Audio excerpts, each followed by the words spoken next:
Deixai e venham a mim as criancinhas. Histórias do caminho.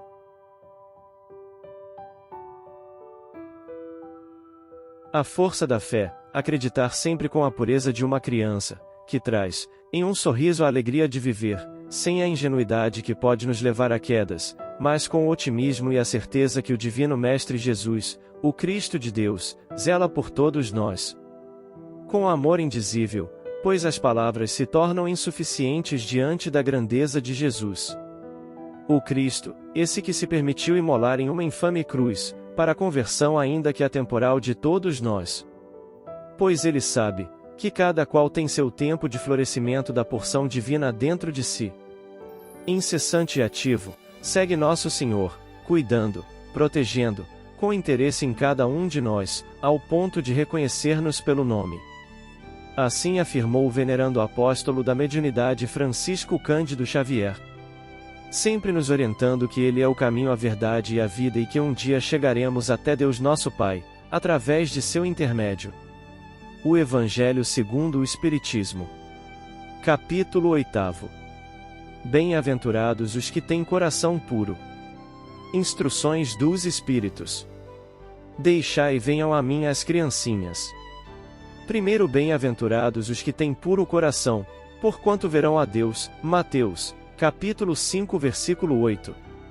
Segundo, apresentaram-lhe então algumas crianças, a fim de que ele as tocasse, e, como seus discípulos afastassem com palavras ásperas os que lhes apresentavam, Jesus, vendo isso, zangou-se e lhes disse: Deixai que venham a mim as criancinhas e não as impeçais, porquanto o reino dos céus é para os que se lhes assemelham. Digo-vos, em verdade, que aquele que não receber o reino de Deus como uma criança, nele não entrará. E depois de as abraçar, abençoou-as, impondo-lhes as mãos. Marcos, capítulo 10, versículos 13 a 16.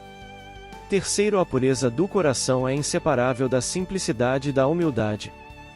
Exclui toda ideia de egoísmo e de orgulho. Por isso é que Jesus toma a infância como emblema dessa pureza, do mesmo modo que a tomou como da humildade. Observemos a história da cura de Sara. Em meio à multidão que se acotovelava, ansioso o pequeno tentava aproximar-se do rabi cujas palavras as pessoas ouviam embevecidas. Gesiel tinha apenas 5 anos e não titubeou em deixar sua casa em busca daquele profeta nazareno, de que todos falavam. Morava em uma pequena aldeia como tantas que existiam na região da Galileia. Seu pai, pescador, um dia saíra para trabalhar e não mais retornará colhido por uma repentina e violenta tempestade. Em virtude desse fato, a mãe de Gesiel adoeceu e encontrara-se acamada havia meses, fazendo o menino temer por sua vida. Tendo ficado órfão de pai, não queria o garoto também ficar órfão de mãe. Cheia de dor pela morte do marido, a quem muito amava, Sara deixará-se envolver por enfermidade insidiosa, não mais logrando abandonar o leito. As amigas e vizinhas, condoídas da sorte da pobre mulher, e de seu pequeno filho, esmeravam-se em ajudá-los nos afazeres domésticos, na limpeza da humilde moradia, amassando o pão, cozendo os legumes, e revezando-se nas lavagens das roupas e no atendimento à enferma. Foi assim que o pequeno Gesiel ficou sabendo da existência do profeta, enquanto as amigas de sua mãe executavam os serviços caseiros, tagarelando entre si. Ele, sentado em uma pedra à porta da cozinha, ouvia tudo com interesse. Falavam de um tal carpinteiro, homem muito bom que curava os doentes, cegos, surdos, mudos, coxos, paralíticos, endemoniados ou portadores de qualquer outra enfermidade. Diziam que era um profeta de Nazaré e que percorria as vilas e cidades, estradas e montes, nas sinagogas, nas ruas, em qualquer lugar, pregava uma doutrina de amor aos semelhantes, e falava de um Deus, Pai de todas as criaturas, que amava a todos. Indistintamente, ricos ou pobres, grandes ou pequenos, Gesiel suspirou, com os grandes olhos castanhos vivos e arregalados, sombreados de longas pestanas, não perdia uma palavra do que diziam. No íntimo cogitava: gostaria tanto de conhecer esse homem. Se era tão bom, certamente, poderia curar a sua mãezinha enferma. Mas como leva Laia até ele? Gesiel sentia-se fraco e impotente, apesar de maduro para a idade.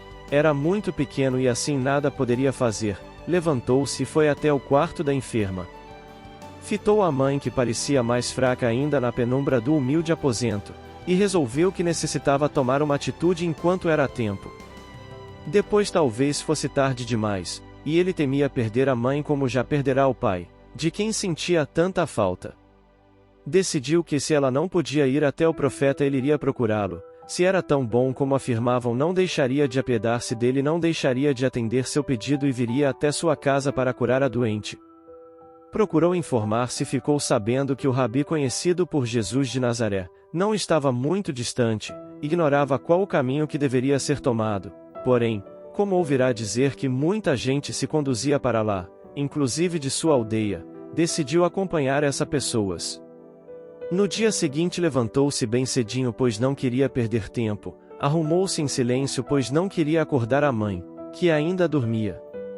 Como não tivesse noção de distância, Gesiel se valeu de um pedaço de pão que havia sobrado do dia anterior, para o caso de ter fome, e colocou dentro de uma pequena bolsa de couro de carneiro que seu pai costumava usar ainda quando vivo segundo a carne, colocando-se a caminho.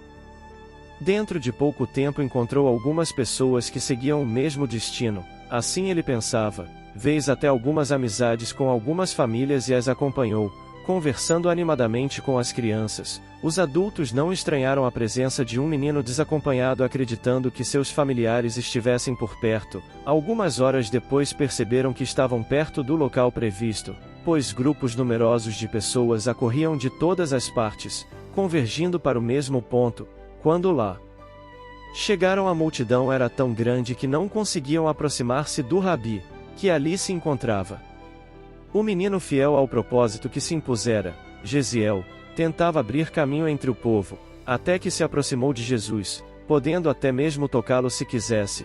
Ficou deslumbrado com a figura à sua frente. Era um homem alto, vestido simplesmente como alguém do povo. Seus pés calçavam alpercatas empoeiradas. Pareceu um tipo bastante comum. Contudo, quando Gesiel olhou para o rosto do profeta, para seus olhos serenos, sentiu a bondade que se exteriorizava dele, e desejou acercar-se mais, tocá-lo. Nesse momento algumas pessoas trouxeram crianças para que Jesus abençoasse.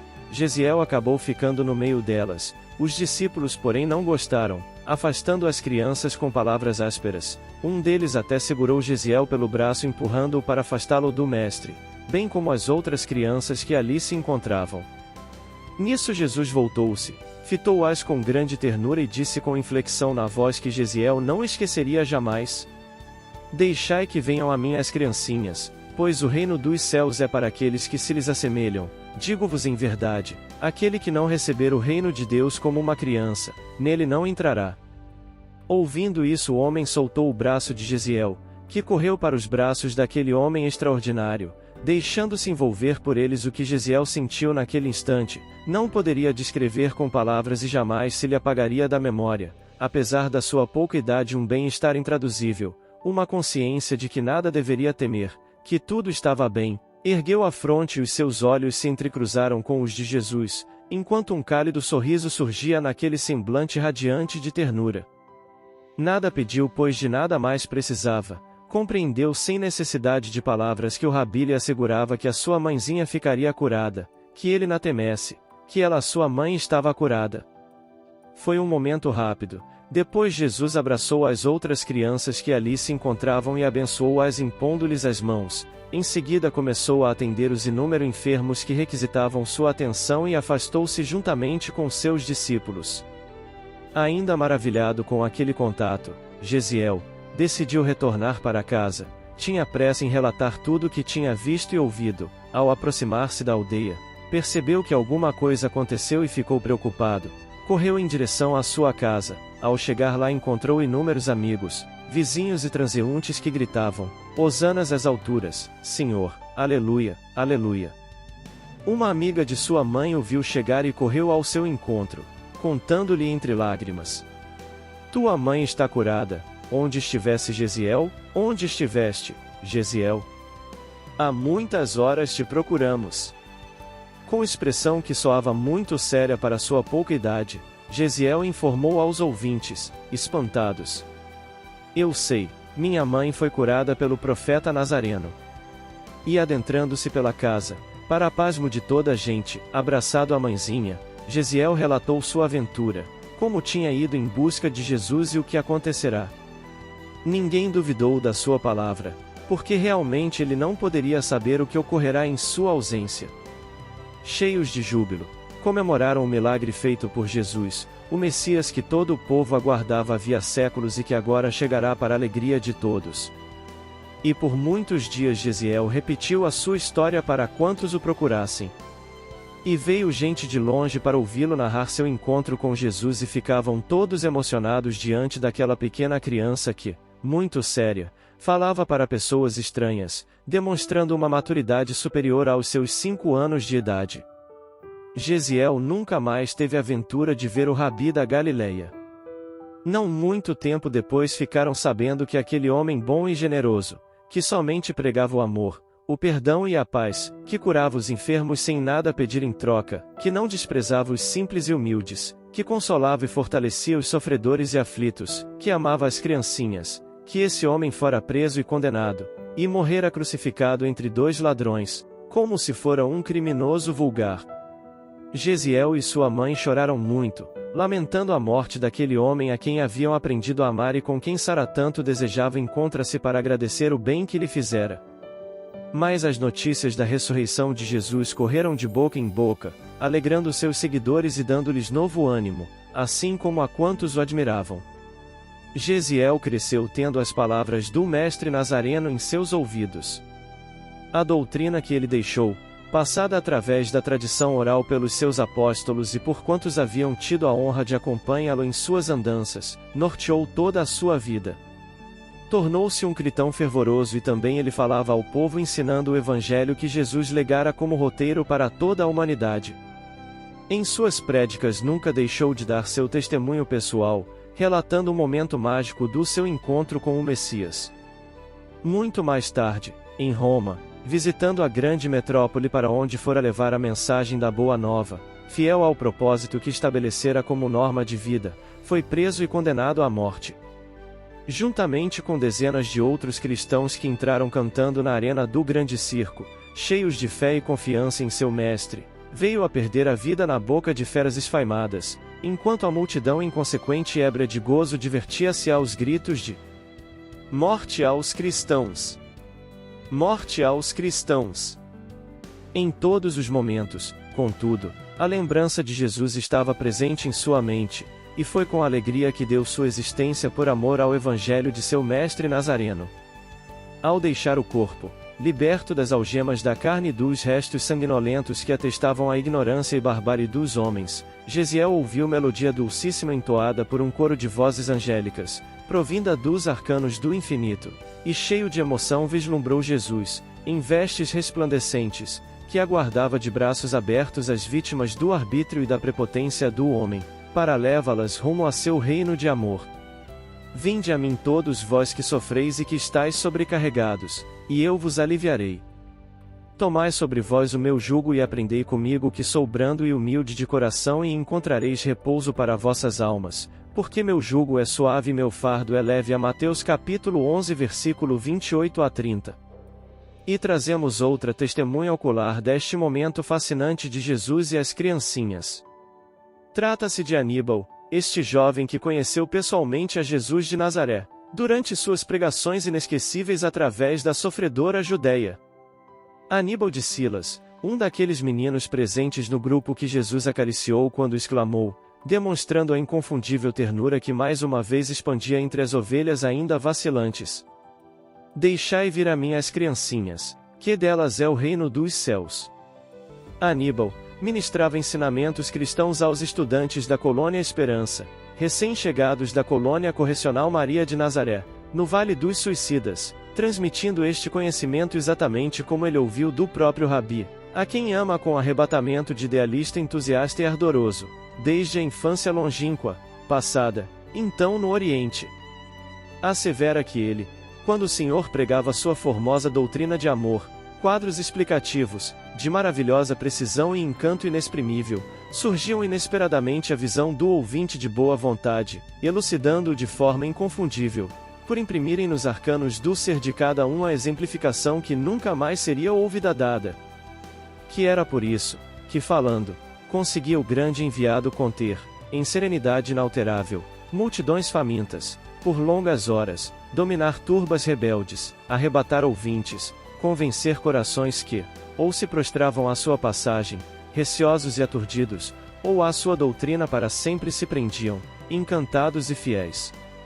Os ímpios, porém, cujas mentes viciadas permaneciam desafinadas com as vibrações divinas, nada percebiam, ouvindo apenas relatos cuja excelsitude não eram capazes de alcançar, uma vez que traziam as almas impregnadas do vírus letal da má vontade.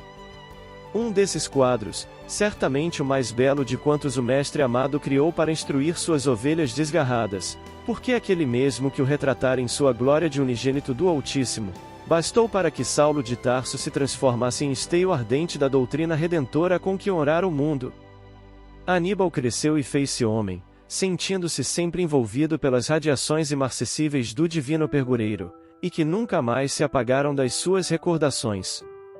Trabalhou pela causa, repetiu aqui como além o que ouvirá do Senhor ou de seus apóstolos, preferindo, porém, instruir crianças e jovens. Lembrando-se da doçura inexcedível com que Jesus se dirigia à infância. Viajou e sofreu perseguições, ultrajes, injúrias, injustiças, ainda porque era de bom gosto social criticar os adeptos do Nazareno, ofendê-los, persegui-los, matá-los. E, uma vez chegado a Roma, viu-se glorificado pelo martírio, por amor do enviado celeste. Teve o fardo carnal incinerado num daqueles postes de iluminação festivos, na célebre ornamentação dos Jardins de Nero, aos 37 anos.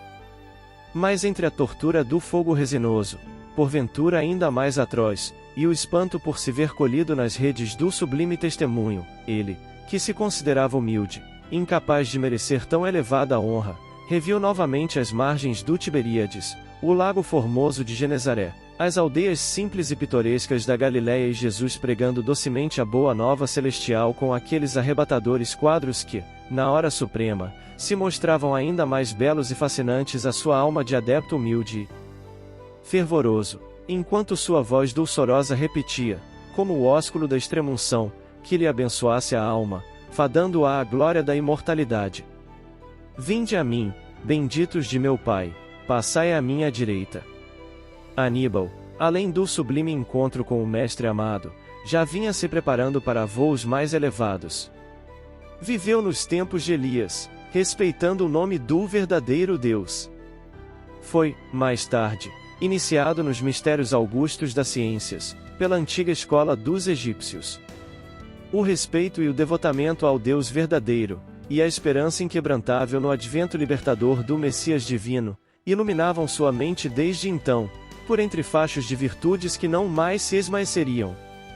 Não obstante, após o sacrifício em Roma, trabalhador e infatigável, renasceu ainda sobre a crosta do planeta. Seduzia-o a vontade poderosa e insopitável de seguir nas pegadas do Mestre, anuindo aos seus divinos apelos. Sofreu, por isso, novas perseguições ao tempo de Adriano, e exultou com a vitória de Constantino. Desde então dedicou-se particularmente ao amparo e à educação da infância e da juventude. Sacerdote católico na Idade Média, por mais de uma vez se fez anjo tutelar de pobres crianças abandonadas, esquecidas pela prepotência dos senhores de então, convertendo-as em homens úteis e aproveitáveis para a sociedade, em mulheres honestas, voltadas para o culto do dever e da família. E tanto Aníbal se preocupou com a infância e juventude, tanto fixou energias mentais naqueles rostinhos formosos e meigos, que sua mente imprimiu em si próprio uma eterna feição de adolescente gentil, pois, como vedes, dir-se-ia ainda ser um menino acariciado pelo Mestre Nazareno, na Judéia, há quase 2000 anos. Até que um dia, glorioso para o seu espírito de servo fiel e amoroso, ordem direta desceu das altas esferas de luz, como graça concedida por tantos séculos de abnegação e amor. Disse Jesus: Vai, Aníbal, e dá dos teus labores à legião de minha mãe.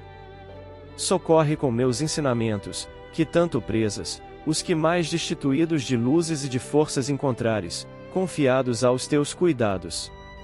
Pensa, de preferência, naqueles cujas as mentes hão desfalecido sob as penalidades do suicídio.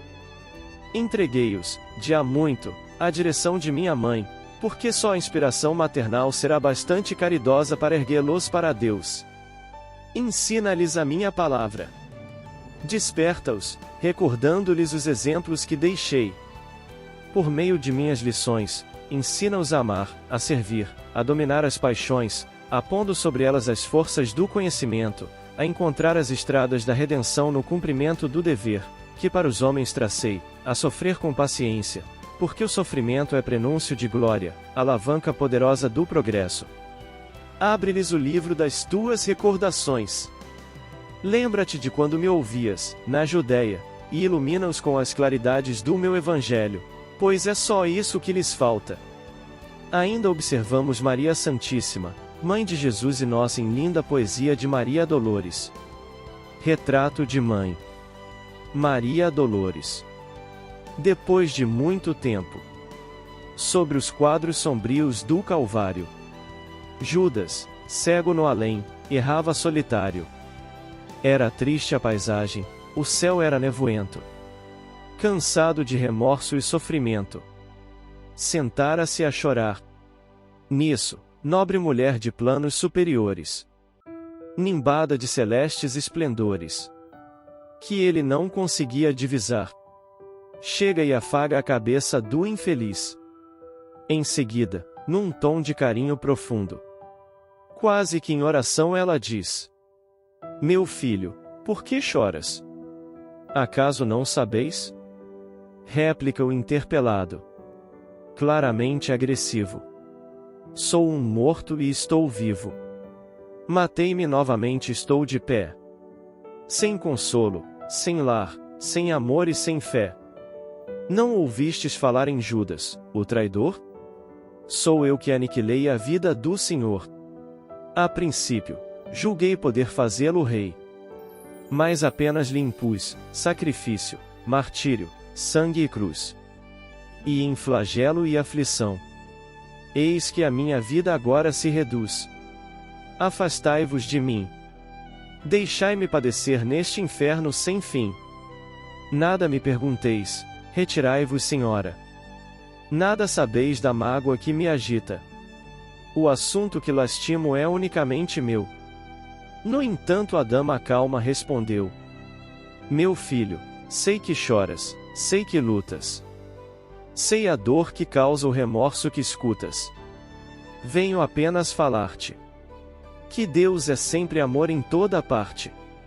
E acrescentou serena: A bondade de Deus jamais condena. Venho por mãe a ti, buscando um filho amado. Sofre com paciência a dor e a prova. Terás em breve uma existência nova. Não te sintas sozinho ou desprezado. Judas interrompeu e bradou, rude e pasmo: Mãe, não me venhais aqui com mentira e sarcasmo.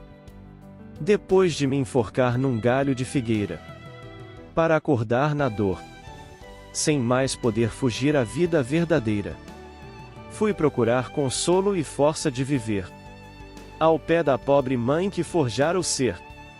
Ela me viu chorando e escutou meus lamentos, mas teve medo dos meus sofrimentos.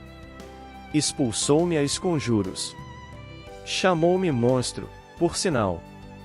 Disse que eu era unicamente o espírito do mal. Intimidou-me a terrível retrocesso, mandando que apressasse o meu regresso para a zona infernal de onde eu vinha. Ah! Detesto lembrar a horrível mãe que eu tinha. Não me faleis de mães, não me faleis de amor. Sou apenas um monstro sofredor. Ainda assim, disse a dama docemente, por mais recuses, não me altero. Amo-te, filho meu, amo-te, quero ver-te de novo a vida, maravilhosamente revestida de paz e luz, de fé e elevação. Virás comigo à terra. Perderás pouco a pouco o ânimo violento. Terás o coração nas águas de bendito esquecimento. numa existência de esperança. Levar-te-ei comigo a remansoso abrigo. Dar-te-ei outra mãe. Pensa e descansa. E Judas neste instante, como quem olvidasse a própria dor gigante, ou como quem se desgarra de pesadelo atroz, perguntou: Quem sois vós? Que me falais assim, sabendo-me traidor? Sois divina mulher, irradiando amor, ou anjo celestial de quem presinto a luz? No entanto, ela fitá-lo frente a frente, respondeu simplesmente: Meu filho, eu sou a mãe de Jesus. Comentários finais. Quantas vezes o Divino Mestre afagou nossas cabeças, cruzou-nos um olhar amoroso esperando apenas que nós o ouvíssemos. Provavelmente esperamos o pêndulo do tempo, trazendo consigo a necessária colheita, até que aprenderemos a amar, quem sabe perdoar e servir, sendo realmente mensageiros do amor, de Nosso Senhor. Nascer, morrer, renascer ainda, progredir sempre, tal é a lei. Base bibliográfica. O Evangelho segundo o Espiritismo, Allan Kardec capítulo 08, Instruções dos Espíritos. Deixai vir a mim as criancinhas. A Eterna Mensagem do Monte, Espírito Leon Tolstói, Médium Célia Xavier de Camargo. Memórias de um Suicida, Espírito Camilo Cândido Botelho, Médium Ivone Pereira. Momentos de Ouro, Espírito Maria Dolores, Médium Francisco Cândido Xavier.